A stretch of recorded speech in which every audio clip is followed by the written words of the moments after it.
Most people wouldn't even drive a 57-year-old car. Yet this airplane just made $500,000 in a single day. What if I told you many of the planes flying overhead, maybe even the one you'll board for your next trip, are 30, 40, even 50 years old? That's not because airlines are stuck in the past. On the contrary, these aluminum veterans still earn every penny they cost, sometimes more.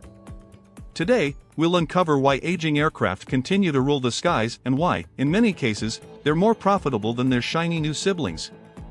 Before we dive in, let me know in the comments, would you feel safe flying on a 40-year-old jet? Yes or no? I'll be checking what you guys think. Let me take you on a journey through jet age economics, from depreciation write-offs to maintenance lifelines, from regulatory approvals to passenger nostalgia. By the end, you'll see old planes not as relics, but as carefully managed machines that still deliver airline margins, route flexibility, and even charm.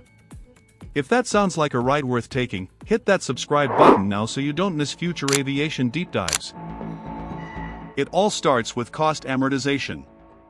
For every new jet worth hundreds of millions, the financial clock begins ticking. Airlines aim to extract value over 25 to 30 years before efficiency shifts make older models less attractive.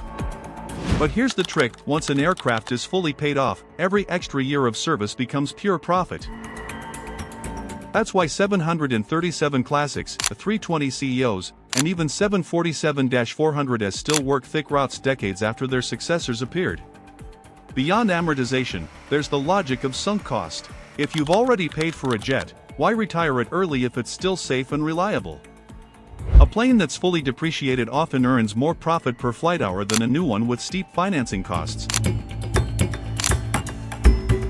And if you're enjoying this breakdown so far, tap the like button. It helps this video reach more aviation fans like you.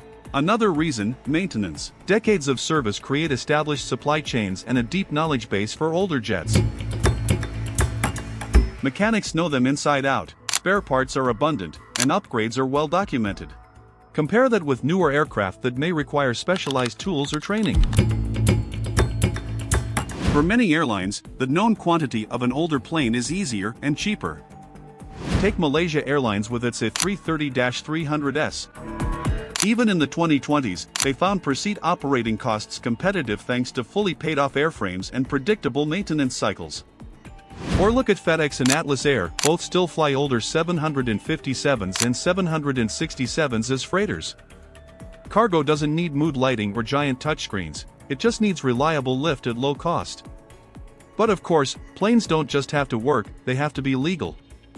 Regulators like the FAA extend airworthiness through inspections, fatigue monitoring, and retrofit programs. Airlines can install structural reinforcements, avionics upgrades, even new engines to stretch a jet's life well into its 40s. As long as they pass inspections, they're good to go. Sometimes, nostalgia is an asset.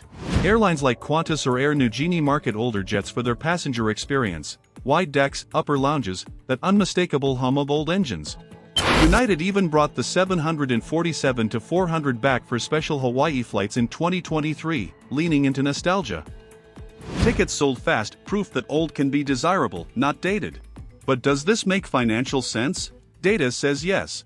A CAPA study in 2019 showed that fully depreciated aircraft can deliver operating margins 20 to 30% higher than brand new jets on mature routes. Why?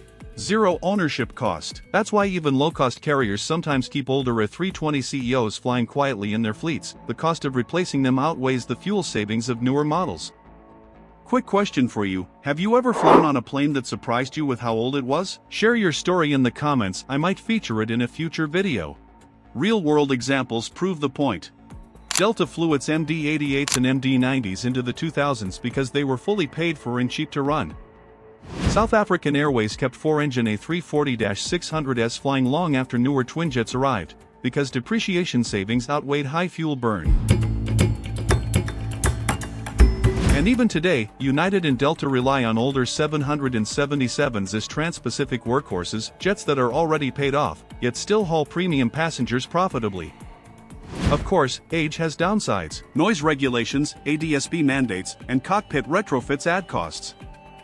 Cabins can feel dated and less refreshed with Wi-Fi, new seats, or lighting. But upgrades are often still cheaper than buying a brand new jet. And in some cases, the vintage feel even becomes part of the marketing pitch. So what does this mean for the future? It means airlines see aircraft not just as machines, but as long-term investments. As long as regulators approve and economics line up, older jets will keep flying, whether it's a 747-400 hauling cargo, or an A330 serving mid-haul routes.